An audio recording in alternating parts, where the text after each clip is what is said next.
episode of Leg Drop the World. My name is Doc. This is my wife, Velveeta Thunder. And we're back to talk about Elimination Chamber 2018. Yes. Pay-per-view. Exciting night. That's right. Thanks for joining us. If you guys could hit the subscribe button, the like button, the notification button to let you know when we upload videos, and the share button, share it with your friends. That would help us out. We would love to hear your thoughts on Elimination Chamber. You could leave us a comment on this video, or you could check us out on social media, Facebook, Instagram, and Twitter. I'll leave links in the description. So, with all that out of the way, should we talk about Elimination Chamber? I suppose that's why we're here. All right. Well, Velveeta, Yes. drop some knowledge on me. All right. How did the night go? How did the night start? The night started with the women's match. The women's Elimination Chamber match. This is correct. Right off the bat. Nothing on the pre-show. Wait, no. Yeah, there was. What was the pre-show? The pre-show was a tag team, the Miz Taraj. Oh, that's and right. I can't remember. Oh, yeah. There you go. Ms. Taraj and the Club. And the club, yeah. That was on the pre-show. Mm-hmm. That's not one that we did in our predictions video, but you chose the Ms. Taraj. I chose the Good Brothers, and the Club ended up winning. So I did not get a point. I did pretty poorly this evening. yeah, but that's all right. Yeah. But yes, the main I card. forgot about that. Then, yes, for the main card, we started off with the Women's Elimination Chamber. What'd you think? It was all right. You know who I thought did really good in this match? Mickey James. Mickey James is awesome. She was good. She's a good wrestler. I don't know. She's never going to get a push, No. but she needs to. I thought Bailey did well too, Yes. but I was glad that Bailey lasted as long as she did. other than that, I mean, it was kind of a forgettable match for it being the very first Women's Elimination Chamber match. What was the big spot off of the top? It was Mickey, right? Jumped off of the... She did like a Luthez press off of one of the pods, and she hit Sonya Deville. Yeah, I thought I wrote that down. But that was kind of the biggest spot of the night. Yes, she eliminated Sonya Yeah. after jumping off the top of one of the chambers. Yeah. So, yeah, I mean, other than that, Alexa, once she was into the match, once her pod opened, it was sort of just her running around trying to escape. Yeah. Well, so it started off. Should we go through like the order of people? Sure. I mean, because it started off with Bailey and Sonya were first, Sonya Deville. Yeah. And then Mandy Rose came in. Yep. And then Sasha, then Mickey, and last was Alexa. Yeah. And I think, we had gone through like 2 pod openings or 3, and there had only been 2 like actual pin attempts. So there was a lot of walking around doing moves, not trying to eliminate people. I'm just saying, for an event called Elimination Chamber, there was an amazing lack of actually eliminating people. Or trying or to. attempts to eliminate people. Yeah. The first elimination was Mandy Rose. She tapped to Sasha. Yeah, the bank eventually. statement. Yes, that was crazy. Then we had Mickey James eliminate Sonya Deville after jumping off Yeah. the top of the chamber. And then poor Mickey. Yeah, Bailey eliminated her. Yeah, there were some weird moments where I think it was just Alexa, Bailey, and Sasha. Bailey hit Sasha with like a super Bailey to belly off of the second turnbuckle. And Alexa rolled up Bailey and didn't try to pin Sasha. Mm-hmm. And then when she did try to pin Sasha, it had been like 5 minutes, and so she it had kicked been out. too long. Yeah. Yeah, we were all kind of hoping that Bailey would actually be the one to pin Sasha. Yeah. That was our dream. Yeah. It didn't happen. No. And then there was a really sucky moment where Alexa hit Sasha with a Twisted Bliss, and Sasha just like rolled through and tried to get the bank statement on her. I was like, she just hit her finisher on you, bro. There was all kinds of hitting finishers tonight. Like, just no selling the Twisted Bliss. Mm-hmm. I don't know. Yeah. Eventually, so Alexa then, she pinned Bailey, and then eventually she pinned Sasha, and Alexa retained her title. Yeah. I mean, it was okay. Yeah. It wasn't a bad match. No, it was fine. There were a couple things that I didn't like about it. I enjoy it. Like when Alexa's chamber opened, she like didn't want to leave. Yeah. So she kept her door shut. Scurrying around the cage. Those antics can be kind of entertaining. Yeah. But it didn't go. Well, I guess we both thought Alexa was going to win. Yes. I'm glad Alexa won. Yeah. Yeah, so we both picked Alexa to win, and Alexa did win, so we both got a point for that. Mm-hmm. So it just would have been nice if Bailey could have been the one to pin Sasha. Or had something interesting done with her character. Mm-hmm. Something interesting at all. But no, it was just business as usual. Yep. Should we move on? You have any more to say about the women's elimination? Yeah, let's move on. Next, we had Titus Worldwide versus The Bar. Yep. It was a match. It was a match. That happened. Mm-hmm. It was not terrible, not great. It was a match. It was a match. The Bar retained their title, which we both picked the Bar. Everybody picked the Bar. Yeah, no one went with Titus Worldwide. No one went with Titus. No one. There was a lot of what is Dana Brooke doing? What is her purpose? Her thing. Her purpose is clipboard? to write things down. What is she writing? We've already determined she's writing her grocery list. It's her grocery list. So nothing really to say about this match, no. other than why is Sheamus still wrestling? I thought he had like a horrific neck injury. Apparently not. Yeah, I guess he's fine. Nothing that keeps him out of the ring, apparently. Yeah. So let's move on to the Asuka Nia Jax match, where if Nia Jax won, she would be added to the Raw Women's Championship match. I was so hopeful she would win. Yeah, you kind of turned me. I wanted to put Asuka down, but then after I sort of fantasy booked myself into picking Nia. That was the one mistake I made all night. Sorry. I wanted her to win. I just, not only because I really like Nia, but it's time for Asuka to, the longer they keep this running. Yeah. No, the streak is bigger than her right now. The harder she's going to fall. Yeah. The streak is the thing that they're trying to protect, not the character. Not, it's just the fact that she has a streak. The streak is now the most important thing. So, can we just assume then that she will always win? Is that what's just going to happen? No, it's not always going to happen that way. But that's the thing, right? Now they've booked themselves into a corner where they're going to have her lose at some point. So, like we were talking about in our predictions video, this would be a safe time to have the streak broken. She doesn't actually lose anything if she loses because she's gonna be in the match, in the WrestleMania match, because she won Rumble. Like, this is the perfect time for her to lose. But now they're gonna have her lose, and it's gonna be one of those trying to cut their losses sort of thing, and it's gonna be terrible. They're gonna have her lose in a way that is very unsatisfying. Yeah. Do you think?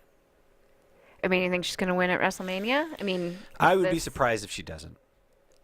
I think that she'll probably win at WrestleMania, and then I think she'll hold that belt until Ronda Rousey's ready to go. She'll lose to Ronda? Yeah. Really? Yeah. I don't know how I feel about that. I'm not saying immediately. Right. No, I get it.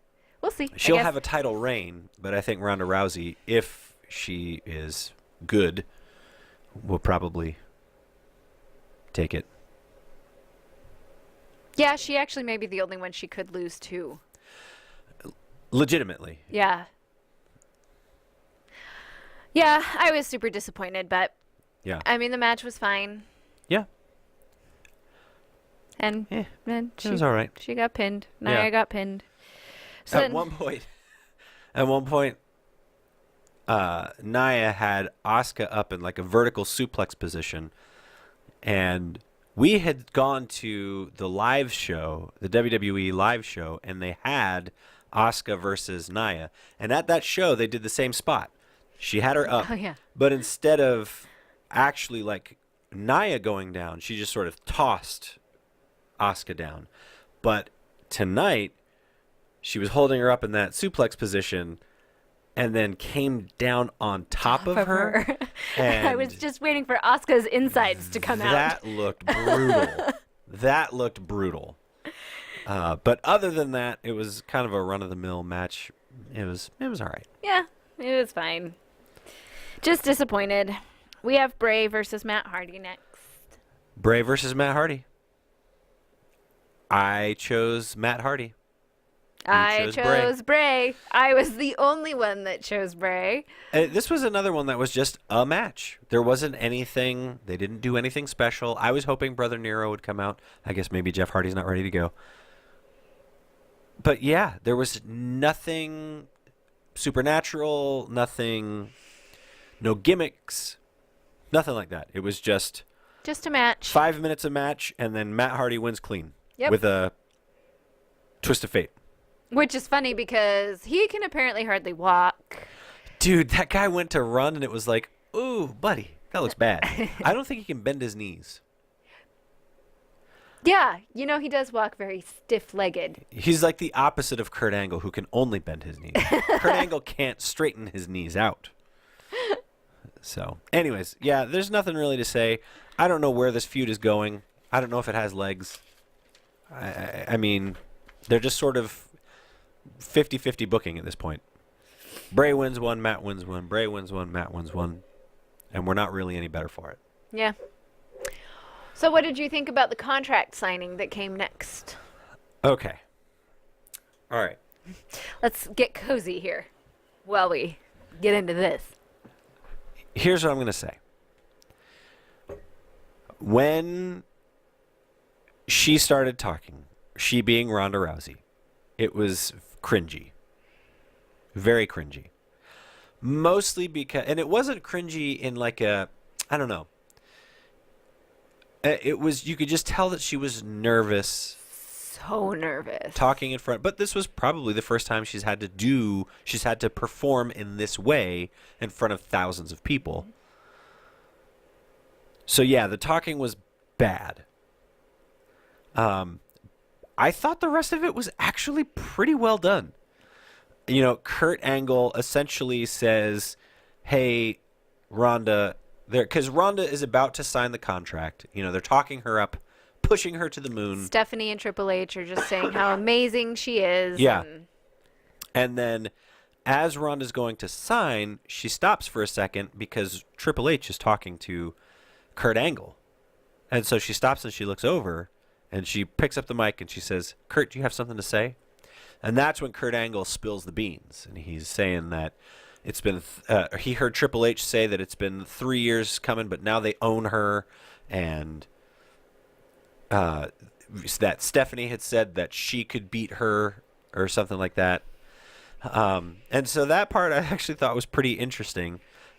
So Ronda is able to, she sort of side slams Triple H through the table. Mm-hmm. And then Stephanie slaps her across the face, which actually looked pretty good. Mm-hmm. And then Ronda, does she do anything to Steph? I think Steph just runs out. I think she doesn't escapes. Do anything to her. She just kind of leaves, I think. But she picks up the contract, she signs it, and then she like drops it the pen on Triple H and the thing on the binder on Triple H. I actually thought it was pretty well done. It went from like really cringy to, you made it interesting. I mean, it's not what I wasn't expecting it. I wasn't expecting that. Even though the rumor has been that it's going to be Ronda and someone versus Triple H and Stephanie at WrestleMania, I don't know why I just thought it was pretty well written. Yeah. Yeah, boy, it started off rough. It was really rough. But And I you- kind of feel for her in the same way too. I mean, this is her first appearance in front of the audience where she has to speak, and Yeah. oh, she looked terrified. Well, and the she other was thing shaking. was you couldn't really tell what this crowd. The Vegas crowd was weird. Yeah. Right. There was a beach ball during the Matt Hardy Bray Wyatt match, and that's all they cared about was the beach ball.